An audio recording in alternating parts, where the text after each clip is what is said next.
High guys good morning. उठेँ म आज त राम्रोसँग सुतेँ। 11 बजिसकेछ।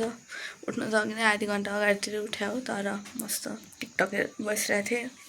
अब जाऊँ ओरौँ के गरिरहेछन् हेरौँ सबजना। आज त भाइको पनि बिदा हो क्यारे। कता गयो भाइ, खाना खायो कि खाएनन् तिनीहरूले हेरौँ। हिजो बेलुकादेखि कस्तो गाह्रो भएको थियो, वाक वाक आइरहेछ। धन्न अहिले चाहिँ बिसो भयो। त्यही मरिच पानी हालेर खाएको थिएँ, त्यही भएर होला सायद बिसो भएको। जाऊँ अब हेरौँ के गर्दैछन् तिनीहरू। आयौँ अब हामी सबजना खाना खानलाई। आज चाहिँ मिठो मिठो छ तरकारी। के अरे यस्तो डल्ले च्याउ अनि त्यति गरेर आलु भुट्या। यो त हिजो बेलुकाको नदेखाइने हुन्छ। अब यही खाने अनि फेरि सुत्ने। सरजी के हो त आलजुको? यसको कपाल काट्दै आउनु आएछ। के भयो त होइन मम्मी? यसलाई किन राम्रो बनाउनु पर्यो काले ध्वाँसेलाई? हेर कस्तो बनाइदिने खानु है। क्या हुआ? आपने ये नहीं देखा क्या यहाँ पे? आओ जरा हम दिखाएंगे।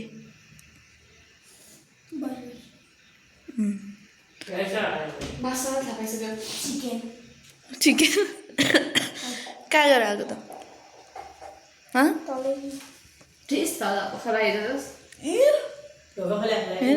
इसको रिएक्सन नहीं होना है। काट्यौँ आइज सक्यो हाम्रो खाना खुवाइसके पनि तिनीहरू चाहिँ कोसीमा गफाने बसिरहेछन्। मलाई फेरि काम भिडाउनलाई भाइले कपाल काट्न लैजा अरे अनि पछि पिना लिएर आएर त्यही भएर म चाहिँ भागेर आएँ। अब सुत्दिन्छन्, सुतेपछि बोलाउँदैनन् आनन्द। उठेँ म 2 बज्यो। अब रेडी हुनुपर्छ अनि जाने। के गरेर बस्या त भर्खर खै यहाँ त हेरौँ पेट पाखाको पेट आमा कडा खा त भात खाएको कि बर्गर खाएको? होइन होला लुगा नभेटेर यसलाई खोज्न बोलाएको, यसले नि भेट्यो। ऊ कहाँ जान्छ त? कसले लान्छ? दुईटा सुकाएको चाहिँ देखाए त झिका हो म यो वाला हो। ल अब चाहिँ नि हामी खान्छौँ बर्गर अनि किन चिकन होइन छ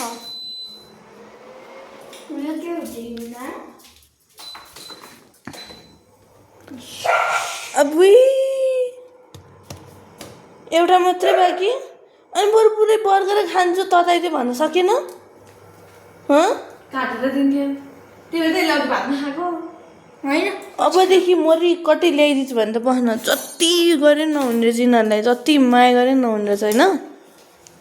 खाला सबबाट नत्र हिजो बेलुकै मै खाइदिन्थेँ नि, किन राख्नु पर्थ्यो तिमीहरूलाई? अबदेखि खालास बरु कि पुरै तताइदियो न, म पनि खान्छु भन्न सक्थेन तैँले? तँलाई मात्रै भने ल्याइदिएको थियो। एउटालाई मम्मीले अरू कसैले खानु पर्दैन? तँलाई मात्रै भने ल्याइदियो हो। मैले के भनेको थिएँ बिहानै बाँडेर खाऊँ भन्दाखेरि तैँले पछि खाने भने हो किन? खाने मन नलागे जस्तो अनुहार पारेर हो क्या नि उनीहरूले भन्दा। अनि अहिले चाहिँ के गरेर त त्यो मासु मात्रै निकालेर खुब राम्रो काम गरी भन्थानिस्? अनि कि पुरै बर्गर खानु मन लाग्दैन हो त नै मिठो लाग्दैन हो? अनि के गरेर त त्यो के हरकत देखाएको त्यस्तो? खाने बाखेनस् तैँले मासु? के देखाएको छ नाटक त्यस्तो? अबदेखि एउटा केही ल्याइदिन्छु भने पसन्द तँलाई। अबदेखि खालास। अबदेखि किन नदिए उनीहरूलाई। उनीहरूको फेरि बर्गर त नि स्टाइल खतरनाक छ। अब हामी मात्रै काटेर खान्छु, पर्दैन त्यसलाई दिनु पनि। किन्थे रिसारिने नाटकै बढी। रो न अब रो। यसलाई जसरी नि बुढाएर कोचाइहाल्छ नि। खान्छ अब हो भने अचम्मै हो। हेर्न त ल यहाँ 3टा स्ट्रिप हुन्थ्यो, ऊ एउटा मात्रै ठ्वास्स बाँकी हो अब। लाटो बर्गरै काट भन्ने भइदियो बरु काटिहाल्थिस् नि तैँले होइन अचम्म लाग्छ मलाई त कहिले काहीँ त पनि 3-3वटा मुस्किल लागिसक्यो खान्छन् भनेर बोकेर आयो कुन चाहिँ खाने त रुखलाई साउ परेन जस्तो खाँदैन त्यहाँदेखि के खाम भएर जाउँ त म नि एक टुक्रा खान्छु काट्यो न तिमीहरू नि बाँडेर खाऊ भनेर आएछ स्प्रिपै गायब पारिसकेको रहेछ महाराजले त अचम्मै छ अब यति खान्छु मुखसुख धुन्छु अनि रेडी हुन्छु म रेडी भएँ म अब बस पनि ठ्याक्क लिएको टर्निङबाट यतापट्टि आइपुग्यो अब जान्छु ठ्याक्क हुन्छ युनाले मस्कारा चाहिँ यहाँ ल्याएर राखेर चाहिँ अब यो मस्कारा चाहिँ लगाएको होइन हे मस्कारा पनि लाउँछु अनि जान्छु अब अहिले फेरि बस छुट्छ फेरि बस छुट्यो भने बिजोग मेरो अनि वेयर इज रुबी भन्दाखेरि लेट बिकज अफ साझा बस हुन्छ भने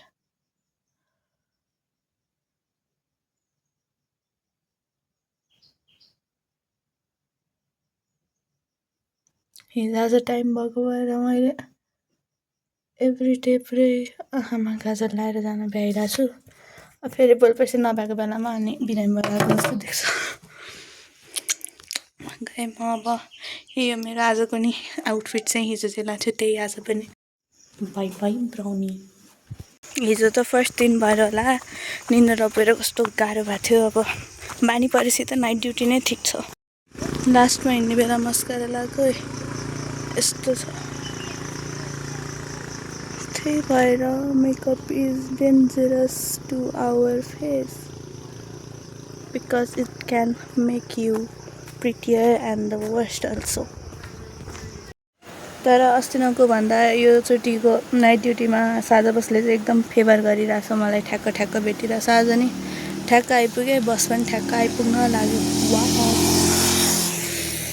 आइपुगेँ म अफिस आज त चाँडै नै भर्खर 37 भयो 4 बजीदेखि हो मेरो ड्युटी अब माथि गएर लुगासुगा आनन्दले लाए पनि हुन्छ मजाले निस्केँ म अफिसबाट अब आज पनि ठ्याक्कै 1 बजिसक्यो मुखसुख धोएँ अनि अब सिधै घर जाने सुत्तिने आनन्दले पानी परिरहेछ आज पनि अहिले त रोक्या अब एकछिनपछि चाहिँ नि पर्छ कि पर्दैन कुनै हेरौँ बाटोमा आइपुगेँ म घरतिर नि हल्का पानी परिरहेछ अब जान्छु अनि मम्मीलाई बोलाउँछु हिजो त पुरै बाहिरै बसिरहेको थिएँ आज त निदाएछन् जस्तो छ ओहो कस्तो डरलाग्दो भएको बाटो पनि अन्धकार भएर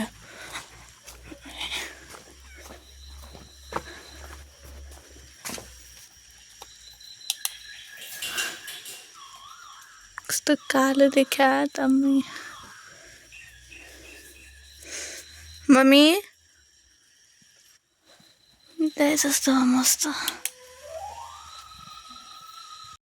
पुगेँ म कोठामा अब सुत्तिन्छु अरू त केही काम छैन अब चाहिँ नि म आएर नि एकछिन ढल्केर टिकटक हेरिसकेँ अब जति टिकटक हेरे पनि सुत्न त पर्यो किनकि भोलि फेरि उठ्न परिहाल्छ बिहान भाइ बहिनी सबजना च्या गर्न थाल्छन् अनि त्यही भएर 8 बजे 9 बजेतिर त निन्द्रा खुली पो हाल्छ अनि त्यही भएर आज नि त्यही भएर केही नै भएन अहिले नाइट ड्युटी गर्न थालेदेखि त्यही गयो आयो सुत्यो खायो यत्तिकै चलिरह तर नाइट ड्युटीमा चाहिँ दिउँसभरि घरै भइन्छ यताउता सब थरी हुन्छ अनि मेरो पेट्रोल बच्छ त्यो चाहिँ नि राम्रो कुरा हो अरू त केही पनि राम्रो छैन नाइट ड्युटीको त पैसा चाहिँ नि कम खर्च हुन्छ नाइट ड्युटी भयो भने किनकि खाना ओर्न सिधै उतातिर खाइन्छ घर आयो भने त मैले बेलुका 1000 थरी ल्याएर खान्छु नि त त्यही भएर सो अब चाहिँ नि सुत्तिन्छु म लुगासुगा फेरेर किनकि भोलि फेरि उठ्न पर्यो जान पर्यो यताउता भोलि चाहिँ नि कति 3 बजीदेखि जस्तो लागेको थियो मेरो ड्युटी हेरौँ अब कति बजी हिँडिन्छ हिजो आज